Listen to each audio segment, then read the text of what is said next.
And now, a passage from Mission Station to Mining Town, Early Las Vegas, by Glenn S. Dumke. In the year 1855, 9 years after the Great Exodus, which had brought the Latter-day Saints to their Utah Zion, Brigham Young issued an edict to one William Bringhurst, ordering him to go to Las Vegas, build a fort there for protection from the Indians, and teach the latter how to raise agricultural crops.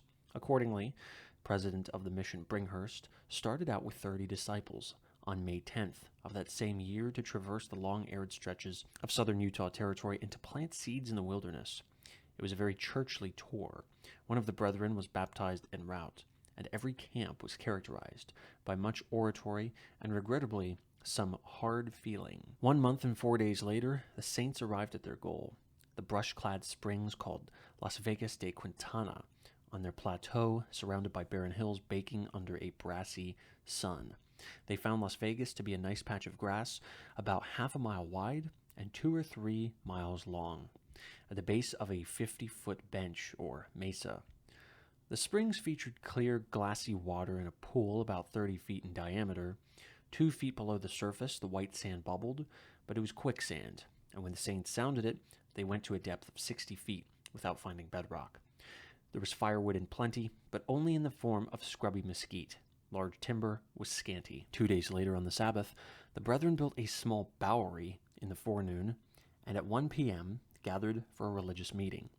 On Monday, they commenced their labors, some laying out the floor plan of the fort, which was to be built, others planting crops, still others arranging for irrigation from the springs.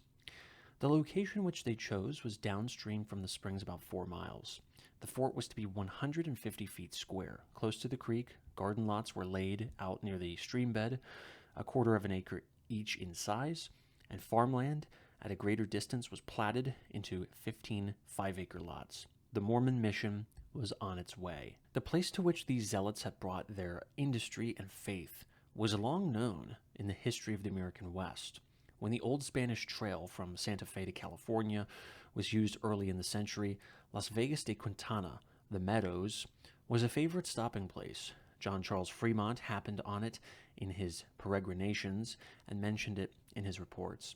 Jefferson Hunt, the great Mormon soldier and guide, passed by on his way to California in 1847, blazing the trail which was to lead so many emigrants southwest from Salt Lake to California during the days of '49. An oasis in the trackless desert wilderness of the Great Basin, Las Vegas, with its cool, bubbling springs, became supremely important to the wayfarer, and the Mormons, in their missionary strategy, considered it a significant southern outpost. Construction of the fort proceeded apace. On November 7th, Elder George Bean wrote that the building was taking quick shape.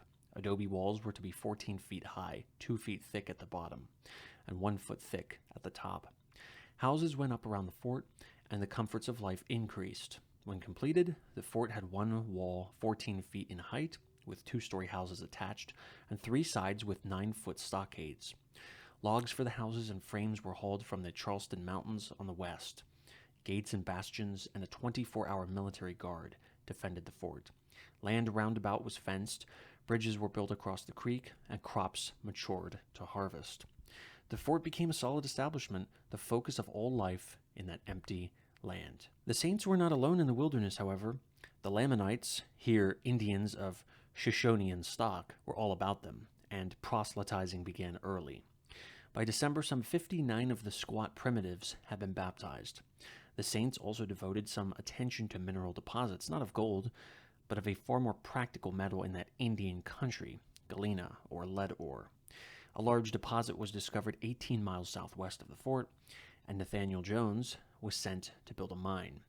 During its year of operation, the lead mine produced about 9,000 pounds of the metal, but despite its quantity, bullets were hard to manufacture because of the amount of silver in the compound. The Las Vegas mission, however, was not destined to long life. On February 23, 1857, Brigham Young released the settlers from their duties, considering that the fort was an unprofitable venture and not conducive to the spread of Mormonism. Most of the settlers left immediately, though a few remained to harvest a final crop. Even these were disappointed, for the remnants of Israel, the Lamanites, destroyed the crop and left only desolate cabins and the empty stockade. "The country around here looks as if the Lord had forgotten it," one of the elders had written on his arrival 2 years before. And now the land was relegated once more to its desolation. The empty buildings of the Mormon fort were utilized by occasional travelers, and finally a prominent citizen of Arizona Territory, O.D. Gass, bought the land and water rights to Vegas Springs. Gass established a desert ranch at Las Vegas with Indian labor and participated in local politics to the extent of being a member of the Arizona Territorial Legislature. A dispute with one of his red employees resulted in the latter's sudden demise, and Gass, fearing that the Indians' relatives would wreak vengeance upon him and his family, fled Las Vegas and sought refuge in Barstow. He remained there for a time, but hearing no reports of trouble, cautiously returned to his ranch. During the Civil War, Las Vegas saw the arrival of federal troops, 3 companies of cavalry, and 1 of infantry. They set up an encampment, which they called Fort Baker, and protected travelers on the trail from Salt Lake to Southern California. Most of the men were California volunteers, and they immediately became interested in the mining potentialities of the vicinity. One of the places they investigated was El Dorado, or Nelson Canyon. This was an arid gulch some 50 miles below Colville, where the Colorado River turned at its Big Bend. Their reopening of the El Dorado mines initiated the second phase of Las Vegas history. Having passed through a period as an agricultural mission station, it now was to center one of the wildest periods in western mining. El Dorado Canyon had been known to the Spaniards as early as 1775, but it was not worked on a large scale until Mexico achieved its independence of Spain. In 1857, the area had been organized by American prospectors as the Colorado District, in the possession of the El Dorado Mining Company, and before its story ended, the mines of El Dorado Canyon had produced nearly $5 million in gold, silver, copper, and lead. 2 mines, the Tachaticup and Queen City, were opened in 1861, the latter owned by George Hearst. The El Dorado District had a history which featured claim jumping, murder, and armed siege, and the diggings quickly obtained an unsavory reputation. In 1882, Las Vegas Ranch was purchased by Archibald Stewart, a 49er who had profited from the California diggings. He already owned a ranch 100 miles north of Las Vegas, and when his wife arrived at Las Vegas, she was prepared to stay only a single season. Instead, she remained all her life until 1929, managing the ranch after her husband's death with efficiency and success. The caliber of the lady can be ascertained by the anecdote told of her actions following Stewart's death. When she received the report that he had been killed in a quarrel with another rancher, she started off on horseback to bring back his body, using the doors of her house to make him a coffin. Mrs. Stewart was the last of the frontier settlers. Events took shape shortly after the turn of the century to bring Las Vegas a degree of civilization and additional contact with other parts of the West. In 1903, Senator William A. Clark organized the San Pedro, Los Angeles, and Salt Lake Railroad, destined to run directly by Las Vegas Springs. He purchased Las Vegas Ranch and announced that a town site would be laid out, which would constitute a division point for the line. Encouraged by this prospect and also by the mining boom in the nearby Bullfrog and Greenwater districts, J.T. McWilliams bought an adjacent site, which came to be known as McWilliamstown or Old Town. Between 1903 and 1905, about 2,000 settlers arrived in McWilliamstown, which later became one of the residential districts of Las Vegas. Most of the town's prosperity was built on the hope of the railroad's arrival, and also on the fact that it quickly became the freighting center for the Bullfrog and Greenwater mines.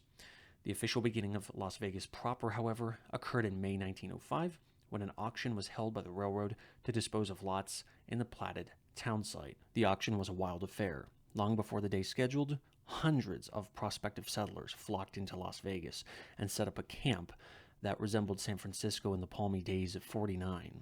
A post office, saloons, gambling houses, hotels, general merchandise stores, and even 2 banks were opened under canvas or in temporary shack quarters. The town site was nothing but sagebrush, with new pine corner stakes scattered here and there. To locate a corner of First and Fremont, one needed a guide familiar with the survey, for there was nothing to distinguish that particular spot in the sagebrush from any other. But the newcomers were enthusiastic and eagerly awaited the 15th, for on that day, the railroad was pledged to auction 1,800 acres of the town site. A platform was erected under the scanty shade of a mesquite, and on the appointed day, 3,000 persons gathered. A representative of the road, C.O. Whittemore, explained the terms of the sale, which included promises that the railroad would furnish water for every lot, street paving, a depot, and repair shops, which would employ many men and guarantee the prosperity of the community. The weather was blazing hot, yet the sweltering bidders engaged in such fierce competition that the purchasing spree was not over until the afternoon of the following day. A typical purchase was that made by Judge W.R. Thomas, later a respected citizen of Las Vegas, who paid $2,500 for 2 lots each fronting 25 feet on Fremont Street at the corner of First. Some, says one historian, smiled and shook their heads knowingly. But the judge's perspicacity proved valid, for the ground rent, which he received during the town's first year of existence, amounted to more than $1,000, and the value of the 2 lots in 1910, a short 5 years after the auction, was estimated to be $10,000. In all, 1,200 lots were sold for $265,000. Construction of the city began early. On the morning of the 17th, loads of lumber and building materials rumbled into Las Vegas, and more permanent structures were started. Its growth was phenomenal. In 30 days, boasted the Las Vegas Age, the sagebrush of the desert had given way to homes and business blocks, and the new city was safely and surely on its way to greatness. The town did not lose its makeshift character for some time, however, and during the first year, the hotel remained a huge board and canvas structure, 140 feet long, with canvas additions for dining room and kitchen. During the summer following the sale, the Las Vegas Land and Water Company graded and oiled 10 miles of city streets, built curbing, and brought water to the city lots. The company was railroad-controlled, and although there was some dissatisfaction among the settlers at the deliberation with which it proceeded, actual progress was faster than it seemed to the impatient residents. The first years of the little city's existence saw it confront and defeat many serious problems. Soon after completion of several blocks of permanent buildings, fire, the bane of such thrown-together Western communities, swept through the business district and almost completely destroyed it. But no sooner was this disaster over than plans were laid to stimulate Las Vegas business by construction of the Las Vegas and Tonopah Railroad. This line was planned to connect with the booming mining centers of Beatty, Bullfrog, Rhyolite, and Goldfield, where some economic contact had been maintained by a freight wagon line to Bullfrog. But the town's hopes were soon dashed. Borax Smith, who gained fame through the opening of the Death Valley borax deposits, first projected the Las Vegas and Tonopah, but he was not destined to see it through. Smith financed the grading of 10 miles of the road. Then Clark, owner of the Salt Lake Line, took over and completed it eventually as far as Goldfield. Borax Smith, undaunted and resentful after a quarrel with Clark, immediately set about construction of a rival line, the Tonopah and Tidewater, which deprived Las Vegas of much business by diverting some of the mine's trade to California. The first major economic depression suffered by Las Vegas occurred in 1907, at the time of the nationwide panic. Local reasons, however, were more responsible for the community's economic doldrums than were national financial causes. One event which caused the lull was a series of floods in Meadow Valley Wash, which suspended traffic on the San Pedro, Los Angeles, and Salt Lake line for a period of 6 weeks. About the same time, a heavy windstorm blew down the walls of the new Opera House, which was then under construction, and did other damage. The banks, however, suffered little. There was no run on the First State Bank, and it refused to take advantage of the opportunity for a bank holiday afforded by the governor. The economy of Las Vegas was too small scale, as yet, to be strongly affected by broad economic events. Immediately after the panic, however, the real growth and prosperity of the little city began, and a period of expansion started which lasted until 1910.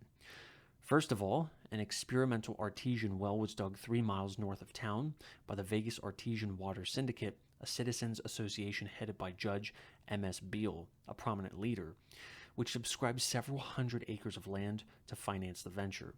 The test was successful, and in 5 years, there were more than 100 artesian wells in the vicinity, which greatly encouraged agriculture.